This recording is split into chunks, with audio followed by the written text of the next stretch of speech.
It is not yet Uhuru.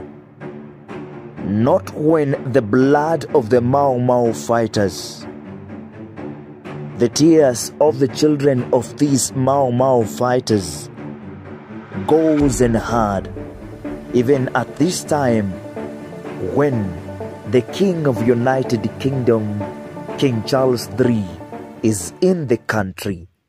This is not yet Uhuru, the first episode of Maumau's story as told from what British did in Kenya. A story that is sourced from Britain's Gulag, the brutal end of an empire in Kenya by Caroline Elkins. My name is Mtoto Mariam, and this is Wueeh TV. Let's dive into the first episode.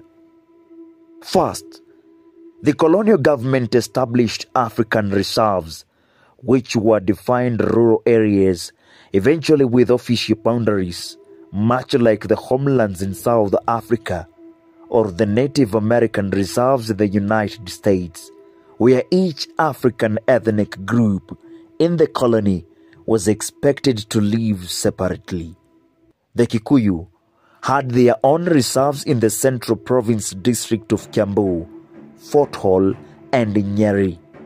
The Maasai resided mostly in the colony's southern province. The Luo lived in Nyanza province, and so forth. This practice of divide and rule was also a cornerstone of the colonial government's labor policy. With insufficient land in their reserves, many Africans had little choice but to migrate to the European farms in search of work and survival.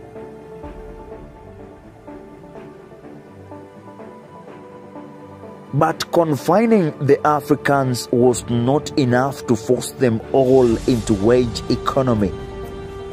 As an additional tactic of control, the British colonial government taxed them.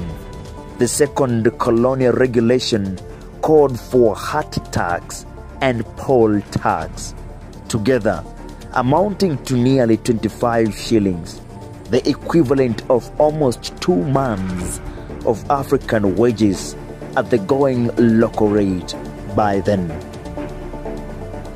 By the year 1920, all African men leaving their reserves were required by law to carry a pass or Kipande that recorded a person's name, fingerprint, ethnic group, past employment history, and the current employer's signature.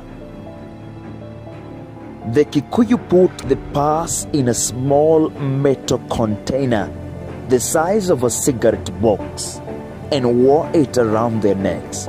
They called it a boogie or God's bell because, as one old man recalled to us, he said, "I was no longer a shepherd but one of the flock, going to work on the white man's farm with my boogie around my neck."